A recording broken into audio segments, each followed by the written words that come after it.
Good day mga kasan, welcome back to my YouTube channel. For today's video mga kasan, band setup tayo mga kasan, no? Bali dalawang amplifier ang gagamitin natin. Itong 77 is sub natin, and then yung AC5 is ating mid and high mga kasan, no? Yan siya. At isang maliit na mixer mga kasan, mas mabuti sana if malaki. Yan yung ating crossover lang ang gamitin natin, and then isang wireless. Yan yung kanyang box, at yan yung mic natin, and then ito is ating, yan ang line natin is papunta yan sa ating gitara, or pwede din sa ating keyboard mga sound. Yan ang left and right, isa lang yung ginamit ko dyan kasi hindi pwedeng dalawa, no, na mag-i-in dyan. Bali sa left, ayan, na channel is papunta yan sa ating bass guitar, and then yan ang ating XLR na DIY ko is papunta yan sa ating keyboard mga kasound, no? Yung line natin is papunta sa ating gitara, no, sa ating electric guitar.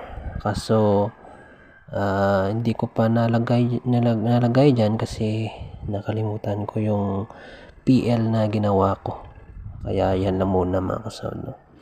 Yan siya mga kasound. And then yung line natin is bass guitar natin, hindi pwede yan sa right, hindi pwede silang dalawang sabayin, no? Nag-aagaw sila. Okay mga kasound, no?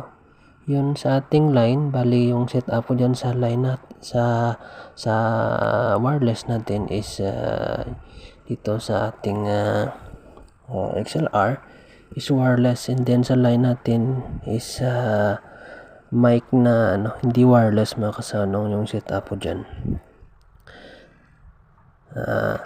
And then ito sa ating bass guitar, meron din akong PL dyan na ginawa, no, na papunta din sa ating bass guitar mga kasound.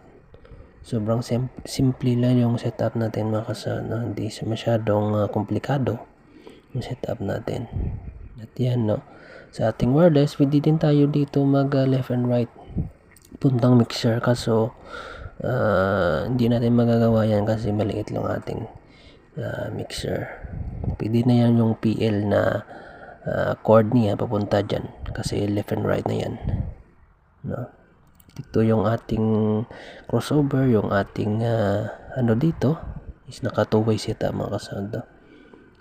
Yan sa ating high, and then ito is sa ating mid mga kasound, no? Naka low sum tayo dito, no? Yan sa sub natin, yan mga kasound. Yan. At dyan papunta na sa ating 737. Yan mga kasound. Yan sa itaas is naka mid and high mga kasound, no? Yan sa bulit natin, at saka sa high niya, no? Naka left and right, naka stereo tayo dito mga kasound, no? Sa likod. Yan mga kasound yung setup natin. At papunta tayo sa labas mga kasound, no? Sa box na gamitin natin about sa event, no, or gig natin gagamitin. Yan, try natin yung setup na nakabulit. Yan mga kasound, no? Yan yung setup natin sa likod, bali naka mono tayo diyan yung setup natin. Bali yan sa high natin, and then sa ilalim isa mid natin mga kasound, no, 1000 watts, and then sa likod is sa sub natin. Yan yung kasimpleng ating setup mga kasound. Try natin yung setup na nakabulit if okay siya mga kasound, no, sa mga gig, no, mga band setup mga kasound. Yan mga kasound. Thanks for watching mga kasound.